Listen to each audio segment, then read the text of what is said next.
about 5G. Get ready to hear a lot more about 5G.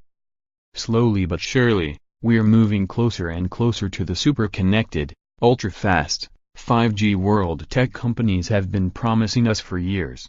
See also, ultra-fast 5G smartphones are coming in 2019. Here's what you need to know about the state of 5G right now. Okay, it sounds obvious, but it's important to understand just how much faster 5G is compared to current 4G LTE speeds. 5G will not only be many times faster than your existing LTE connection, it will be significantly faster than the broadband connection you have at home.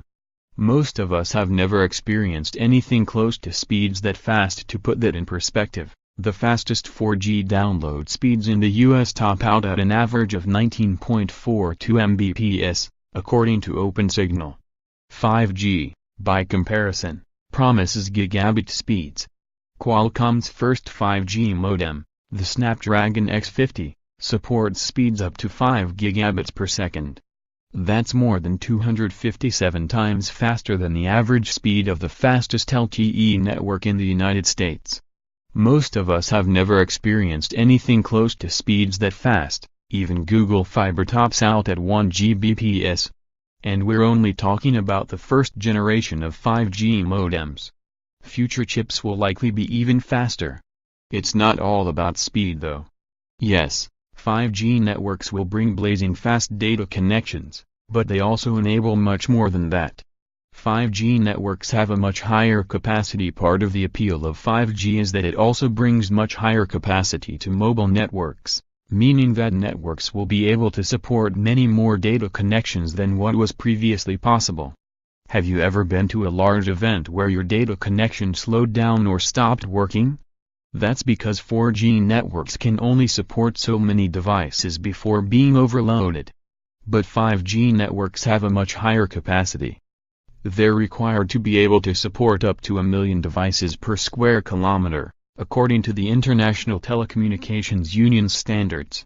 In addition, 5G is a huge upgrade over 4G when it comes to latency, or the amount of time it takes for data to be transmitted. Because 5G networks support extremely low latency connections, devices will be enabled to communicate much faster than previously possible.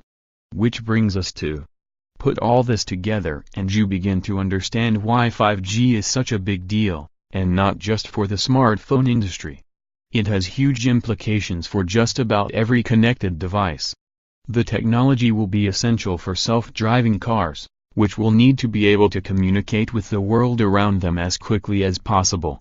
Lower latency and higher capacity means that cars will actually be able to communicate with their surrounding environment fast enough to enable them to actually be fully autonomous. Consumer tech like wearables, virtual reality headsets, PCs, and smart home devices will all dramatically improve as well, thanks to 5G. Even day-to-day tasks like checking social media or initiating a video call could drastically change. The downside of all this, at least initially, will be all that extra speed is likely to come at a higher cost. Sprint CEO said just last week he expects to jack up the price of unlimited data plans by as much as $20 to $30 for 5G. Other carriers haven't commented on specific pricing yet, but, as others have pointed out, data costs have historically climbed as network speeds increase, and there's little reason to think that trend won't continue for the foreseeable future. It's not all bad news, though. Companies like Qualcomm say their optimistic data prices will come down in the long run due to the sheer number of new devices that will be coming online once 5G starts to roll out. But it's impossible to say how long that transition could take, though we've seen a lot of positive progress just in the last year. We still have a long way to go before 5G is anywhere near as pervasive as 4G is right now. Carriers and hardware companies are only just beginning to make commitments for 2019. But most in the industry agree that 2020 is the earliest 5G will even begin to touch most consumers. And even then, early 5G networks could come with their fair share of growing pains, like inconsistent coverage or negative effects on battery life.